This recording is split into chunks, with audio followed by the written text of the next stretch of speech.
Welcome to another episode of Erik Wait Whiskey Studies, and in this video, going to talk about the Glen Moray Distillery and do a review of this Glen Moray 18-year-old.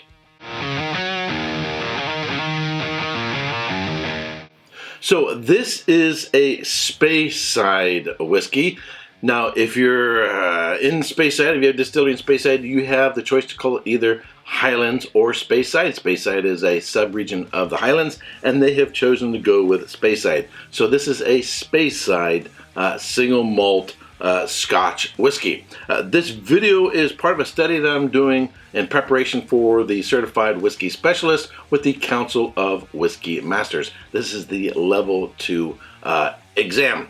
In this video, I'm going to cover the history, production, core ranges. They have various collections at the distillery, and then give you a review of this whiskey. Glen Moray Distillery is a Speyside distillery producing single malt Scotch whiskey. It is situated on the banks of the River Lossy in Elgin. The area has a unique microclimate which makes the area warmer than most areas of Scotland, which aids the maturation of the whiskey. Glen Moray Distillery began as Elgin West Brewery, run by Robert Thorne and Sons, which had made local ales since 1830.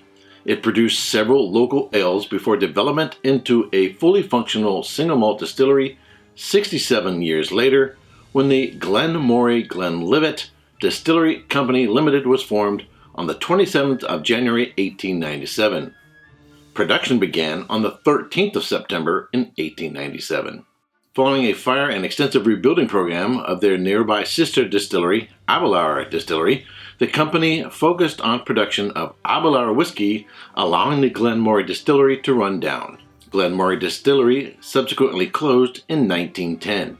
1914 to 1918. The early 1900s were turbulent times for malt whiskey across Scotland, followed by the onset of World War I from 1914 to 1918. After a short silent period during the First World War, the distillery began making whiskey again and was bought by MacDonald and Muir, a renowned wine and spirits merchant. MacDonald and Muir also owned the Glen Moray Distillery. They were offered to buy Aberlour at the same time, but chose Glen Moray and managed to resume production in 1923. The Pot Still Malt Distillers Association of Scotland enforced constriction of the production of malt whiskey during the early 1930s and World War II. 1930 to 1958. With the exception of the year 1932, when no whiskey was produced at all, the distillery remained in production until 1958, when it was reconstructed. In 1958, the traditional floor maltings were replaced with a Saladin box for malting barley, which remained in use for 2 decades. The Saladin box was invented by French engineer Charles Saladin in the 1800s to overcome the problem where the roots of the malting barley would become entangled if not regularly turned by hand.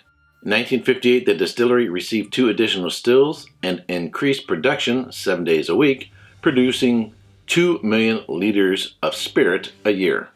In 1996, MacDonald and Muir changed its name to Glen Moray. The company continued to put a higher level of focus on the Glen Moray brand rather than Glen Moray.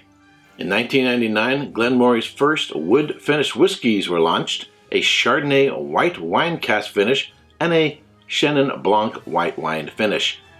These pioneering single malt whiskeys rekindled their tradition of maturing a whiskey in a wide variety of casks.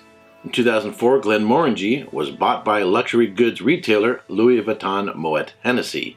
In 2008, Louis Vuitton Moet Hennessy sold Glen Moray to Glen Turner La Martinique Quessé, which uses part of its brand in their blended whiskey label 5, along with its Starlaw Distillery in West Lothian.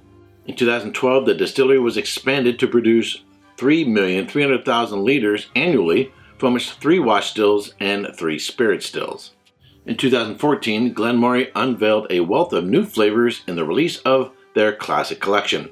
The collection introduces whiskey newcomers and single malt fans to Scotch whiskey's first Cabernet Sauvignon cask finish, as well as whiskey finished in port cask, sherry cask, port cask, Chardonnay cask, and their smoky peated single malt. In 2016, the distillery reached a milestone 120th year and launched the Heritage Collection of aged single malts, the 12-year-old, 15-year-old, and 18-year-old. The distillery had further expansion and development with a growth in production to around 5,500,000 liters annually. In 2018, 2 years later, they added the 10-year-old Fired Oak to the collection and the Curiosity collection of bold and distinctive limited editions.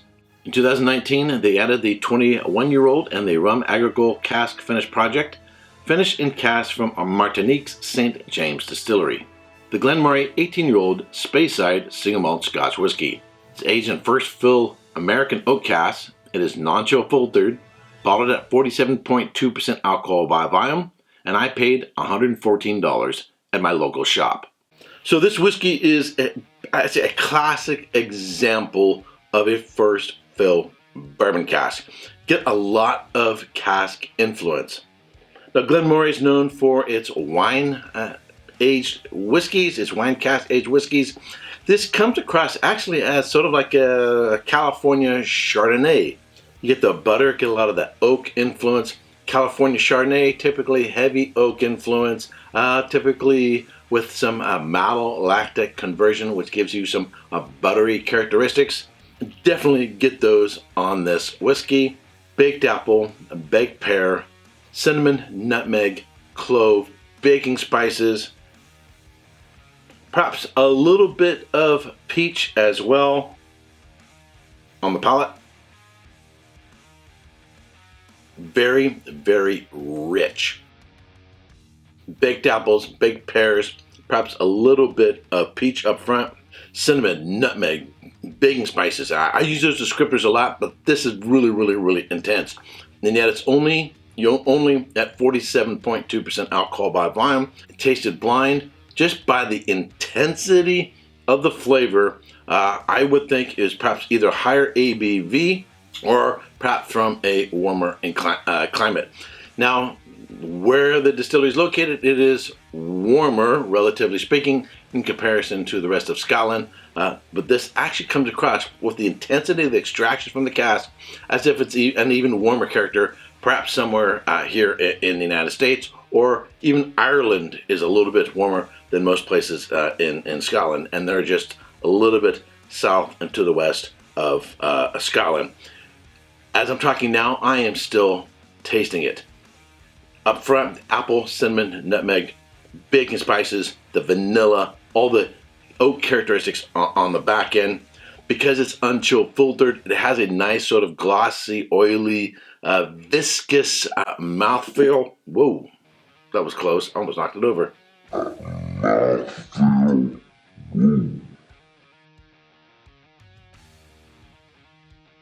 And the flavor hangs around a long, long time. This is an absolutely spectacular whiskey.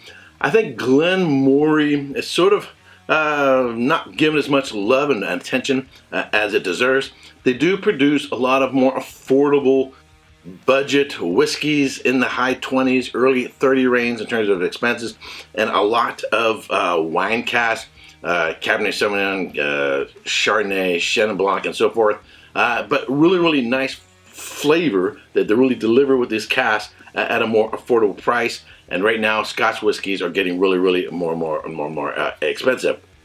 In terms of a score, I'm going to go a solid 92 points. A solid 92 points. I think this is an absolutely spectacular whiskey. If you put a little bit of ice on it, a little bit of water to it, it even comes across more like a California Chardonnay. Alrighty, if you've liked this video, give it a thumbs up. If you not yet subscribe, and be sure to ring the bell to be notified when I go live or post a new video. And until next time, cheers. Hey, don't forget to subscribe and check out these other whiskey videos.